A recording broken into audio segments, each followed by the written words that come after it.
আমি তো প্লটের চিঠি একদিনের মাথায় উইথড্র করেছি, আমি তো প্লট নেই নাই। আর আওয়ামী লীগের যদি আমাকে প্লট দেওয়ার থাকতো আর আওয়ামী লীগের সাথে যদি আমার আতাত থাকতো তাহলে তো চিঠি ফ্লাশ হইতো না। একদল বস্তির মতন মবের হাতে বাংলাদেশ যাবে এটা আমরা স্বপ্নেও ভাবি নাই। আলোচনা করলাম, আপনার যদি শেষ কোনো বক্তব্য থাকে আমরা অন্য কোনো বিষয় নিয়ে আলোচনা করতে পারি। আমরা যারা গণ অভ্যুত্থানের আগের 15টা বছর, আমি, মঞ্জু ভাই, জুনায়েদ সাকি, বিএনপির অসংখ্য নেতাকর্মী, আমরা যারা লড়াইটা করেছিলাম, আমরা একটা বেটার বাংলাদেশের জন্য লড়াইটা করেছিলাম। আমরা একটা বৈষম্যহীন একটা সুস্থ বাংলাদেশের জন্য লড়াইটা করেছিলাম। একদল বস্তির মতন মবের হাতে বাংলাদেশ যাবে এটা আমরা স্বপ্নেও ভাবি নাই। এই জায়গাটা আমাদের খুব দুঃখের জায়গা।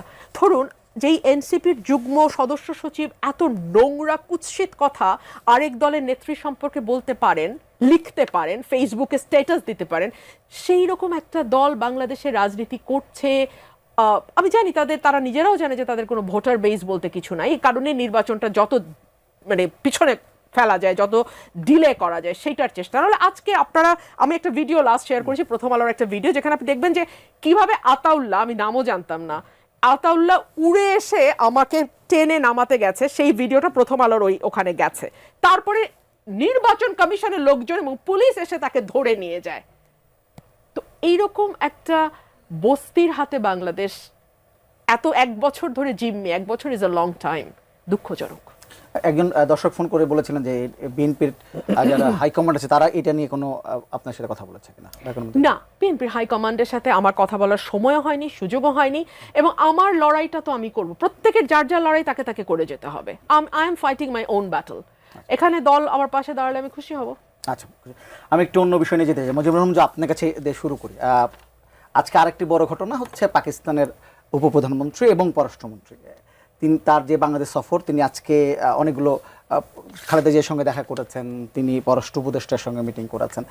যেটি হচ্ছে যে পাকিস্তানের পররাষ্ট্রমন্ত্রী দাবি করছেন যে ৭১-এর ইস্যুর মীমাংসা হয়ে গেছে, আর বাংলাদেশ উপদেষ্টা যিনি আছেন, পররাষ্ট্র উপদেষ্টা, তিনি বলছেন যে না, তিনি বলছেন যে আমরা চাই যে ৭১-এর জন্য, গণহত্যার জন্য তারা ক্ষমা চাক, তারা এটা দাবি আছে। এবং তারা বলছেন যে আসলে এই ৪৫-৫৪ বছরের সমস্যা একদিনে হবে না, ধীরে ধীরে হয়তো সমস্যা সমাধান হবে। আমার কাছে একটা ব্যাপার আছে, এর আগে যখন দেখতাম আমরা আওয়ামী লীগ বলছি, বাংলাদেশ মানে পুরোটাই যেন ভারতের কেন্দ্রিক আমরা করতাম। এখন আবার যখন পট পরিবর্তন হলো, এখন আমরা দেখছি যে মোটামুটি যা কিছু হচ্ছে অনেকটা পাকিস্তান যেন সামনে চলে আসছে সব কিছু মিলে।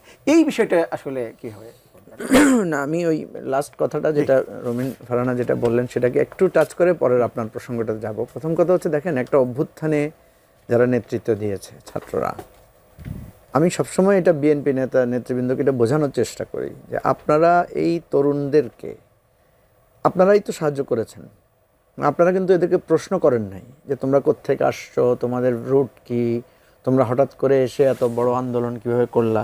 আপনারা বরং তাদেরকে সহমর্মিতা দিয়েছেন, সহযোগিতা দিয়েছেন, তাদেরকে ইভেন রাজপথে নেমে সর্বাত্মকভাবে সবাই, বিএনপি, জামাত, হেফাজত, আমরা সবাই মিলে করেছি। এখন আপনি যদি এখন তাকে প্রশ্নবিদ্ধ করেন, তার আচরণ নিয়ে প্রশ্ন তোলেন, আমি সবসময় বলি যে ওদের আচরণটা আপনার কাছে অস্বাভাবিক বলেই তো, ওদের আচরণ কিছুটা অস্বাভাবিক আমাদের কাছে মনে হতে পারে, কারণ একটা জেনারেশন গ্যাপ আছে।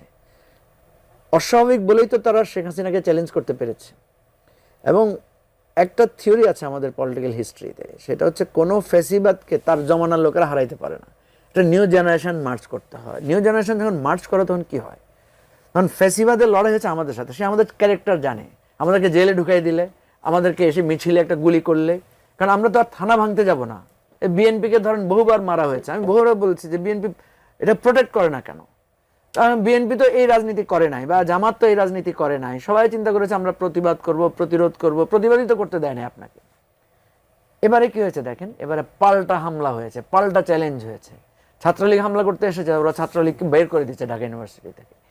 তো এখন এই জায়গাটায় আমাদেরকে ধৈর্যটা ধরতে হবে, আদারওয়াইজ আমাদের এই গ্যাপটা যেটা হবে, যে আমাদের এখন এই যে ধরেন রমিন এক ভাষায় কথা বলছে, ওরা এক ভাষায় কথা বলছে, আমরা যদি জেনারেলি দেখি এটাই তো হবে। হুমায়রা যেটা বলেছে এটা তো খুবই দুঃখজনক, এটা তো হুমায়রার কাছ থেকে নিশ্চয়ই প্রত্যাশিত না। আমি আশা করব যে সে এটা উদ্র করবে, কারণ সে একজন লয়ার। কিন্তু আফটারঅল সে তো, আমরা তো চাই যে নারীরা এই আন্দোলনে বেশি করে আসুক। আপনি এই নারীদের এই আন্দোলনে অংশগ্রহণের খুবই হেজার্ড আছে। এরা এরা ব্যক্তিগতভাবে যে পরিমাণ হেনস্থার শিকার হয়েছে, আমি রুমিনের অনেক কথার সাথে আমি আমার দ্বিমত 15 আছে। বছর কি হয়েছে আমার রুমিনের উপরে অনেক কথার সাথে আমার দ্বিমত আছে, আমি রুমিনের সাথে অনেক বিষয়ে দ্বিমত পোষণ করি। আমরা অনেক সময় ফোন করাও বন্ধ করেছি, একজন আরেকজনের সাথে কথা বলাও বন্ধ ছিল আমাদের দীর্ঘদিনের। কিন্তু তাই বলে আমি এটা বোঝানোর চেষ্টা করি, আজকের রুমিন ফারহানার আমি অবশ্যই সমালোচনা করব। রুমিন যেভাবে কাউন্টার করে, আমি অনেক ক্ষেত্রে বলি যে রুমিন ফারহানা আপনি এটা করেন না, ওরা তো আপনার আপনার আপনি আপনার একদিন তো ওরা আপনার কাজে এসেছে, 2 দিন তো আপনার কাজে এসেছে, আপনি এত আক্রমণাত্মক হবেন না। আবার ওদেরকেও বলি যে যাদেরকে তোমরা সহযোগিতা নিয়েছো, ভালোবাসা দিয়েছো, যাদের জন্য কাজ করেছো, আজকে তোমরা যে দেশটা বদলাইছো, প্রথম বেনিফিটটা তো বিএনপি পেয়েছে। বেনিফিট কেন বলছি, উল্টাভাবে, যে আমি তো অধিকার হারিয়ে ফেলেছি এসে। প্রথম বেনিফিট হচ্ছে বেগম জিয়া মুক্তি পেয়েছে, তাই না? একদম আমরা তো জেলখানায় থেকে এসে শুনতেছি বেগম জিয়া কি হয়ে গেছেন, আমরা মুক্তি পাওয়ার আগে বেগম জিয়া মুক্তি পেয়ে গেছেন। সো আমি এই জায়গাটাই বলার চেষ্টা করি সবাইকে যে আমি হয়তো একটা ভুল করছি, কিন্তু আমার 10টা শুদ্ধ কাজ তো আছে। আমি হয়তো 5টা ভুল করছি, কিন্তু আমার 20টা শুদ্ধ কাজ তো আছে। রুমিন ফারহানা যখন ইলেকশনে গিয়েছিলেন, যখন উনি ওই যে তার ফ্ল্যাট নিয়ে প্লট নিয়ে ঘটনা হয়েছে, আমরা সবাই তো সমালোচনা করেছি। কিন্তু সমালোচনা করেছি বলে আবার যখন রুমিন ফাইট করেছে পার্লামেন্টে, সেটাকে তো আবার আমরা সবাই স্বীকৃতি দিয়েছি, সেটাকে তো আমরা আবার, তখন রুমিন পপুলার হয়েছে না, তখন তার ফেসবুকে ইয়াতে যারা সমর্থন দিয়েছিল তারা দিয়েছে না। ভালো খারাপ মিলিয়েই তো আমরা সব কিছু, আমার সব কথা আপনার পছন্দ হবে কেন, সব কথা আপনার মতো করে আমি বলবো কেন? ঠিক আছে, আমি কথাগুলো কেন বলছি, রুমিনকে আমি বহুদিন দেখেছি, সে জামাত শিবিরের লোকদের উপরে যে অত্যাচার হয়েছে তাদের অধিকারের জন্য রুমিন কথা বলেছে হাইকোর্টে, মানে আমি তাকে অনেকদিন দেখেছি সে ফাইট করেছে। আবার এখন দেখছি রুমিন পার্লামেন্টও করেছি, আবার এখন দেখছি রুমিন জামাত এবং শিবিরের ব্যাপারে খুবই ক্রিটিক্যাল। তো ঠিক আছে, রুমিনকে আমি প্রশ্নই করতে পারি যে যাকে আপনি তখন সাপোর্ট দিয়েছেন, তখন যার প্রতি সহমর্মিতা দেখিয়েছেন, এখন আপনি এত ক্রিটিক্যাল কেন? আবার রুমিন এখন ক্রিটিক্যাল বলে যারা রুমিনের মানে নারী সত্তাকেও খুব অপমানজনকভাবে ক্রিটিক করছে, সেটা তো কোনো আদর্শিক জায়গা থেকে হতে পারে না ভাই। আপনি আপনি ফ্যাক্টের উপর করেন, রুমিন যে কথাটা বলছে ওর সাথে বিতর্ক করেন, তার যুক্তি করেন, ব্যক্তিত্বকে আঘাত করবেন কেন, ব্যক্তিকে আঘাত করবেন কেন? 50 বছর আগের একটা ফেক ছবি নিয়ে, সরি 10 বছর আগের যে ফেক ছবি, তাকে আওয়ামী লীগ যেভাবে তার বিরুদ্ধে করেছে, সেটাকে আমি কেন আনবো? এই কথাটা আমি বোঝাতে চাই। আমাদের সমস্যা হয়েছে কি, এখন আমি রুমিনের পক্ষে 2টা কথা বললে আমাকেও এক ধরনের ফ্রেমিং করা হবে, আবার রুমিনের বিরুদ্ধে কথা বললে সেটাকেও ট্যাগিং করা হবে। আপনি যে প্রশ্নটা তুলেছেন বিরুদ্ধে পরে আচ্ছা ঠিক আছে, সরি 1 মিনিট, আমার একটা প্রশ্ন, জি এই বিষয়টা কথা বলবেন। আমার একটা প্রশ্ন হচ্ছে যে এই যে ঘটনা ঘটলো, যদি আপনার এলাকা বা বামনো 3-এর বিএনপি নেতারাও বা এই সাথে জড়িত থাকে, তাহলে বিএনপির ভিতরে কি আপনার পজিশন একটু দুর্বল হয়ে যাচ্ছে? না না না, একদমই না। বিএনপির ভেতরের পজিশনের ব্যাপার না, উনি দেখতে পাচ্ছেন যে ওনার কোনো যুক্তি নাই। এখন উনি হ্যাডাম দেখাতে গেছেন ইলেকশন কমিশনের ভেতরে যে আমার এতগুলো গুন্ডা পান্ডা নিয়ে আমি আসতে পেরেছি, এক ধরনের ভয় দেখানো, মব তৈরি করা। এটা দলের সাথে এটার কোনো রিলেশনশিপ নাই। আমি শুধু একটা কথা যুক্ত করি, এনসিপি মানেই কিন্তু ছাত্র না, আর ছাত্র মানেই কিন্তু এনসিপি না। যখন ঢাকা বিশ্ববিদ্যালয়ের হল খালি হয়ে গেছে, তখন কিন্তু প্রাইভেট বিশ্ববিদ্যালয়ের ছেলেরা, north south east West, independent university, American university, তারা সব বেরিয়ে এসছে। সো ওই বাচ্চারা না বের হলে, আর আর্মি মানে প্রাক্তন আর্মি কর্মকর্তারা মিরপুর ডিওএইচএস এ মিছিল না বের করলে এটা কোথায় যেত আমি জানি না। 1, 2 হচ্ছে আওয়ামী লীগ আমাকে ঠিক প্লট নিয়ে আক্রমণ করতো, যে আমি প্লটের অ্যাপ্লিকেশন দিয়েছি। আমাকে বলে আওয়ামী লীগের কি জানি কি আওয়ামী লীগ বিষয়ক সম্পাদক, আন্তর্বিষয় সম্পাদক, এবং ফ্ল্যাটের সুবিধাভোগী বলে। এক্স্যাক্টলি, আমি তো ফ্ল্যাটের আবেদন তো করি নাই, ফ্ল্যাটভোগী। দেখেন মিথ্যাচার কাকে বলে। আওয়ামী লীগ এই প্রোপাগান্ডাটা করতো, প্লট বলতো। আমি তো প্লটের চিঠি একদিনের মাথায় উইথড্র করেছি, আমি তো প্লট নেই নাই। আর আওয়ামী লীগের যদি আমাকে প্লট দেওয়ার থাকতো, আর আওয়ামী লীগের সাথে যদি আমার আতাত থাকতো, তাহলে তো চিঠি ফ্লাশ হইতো না।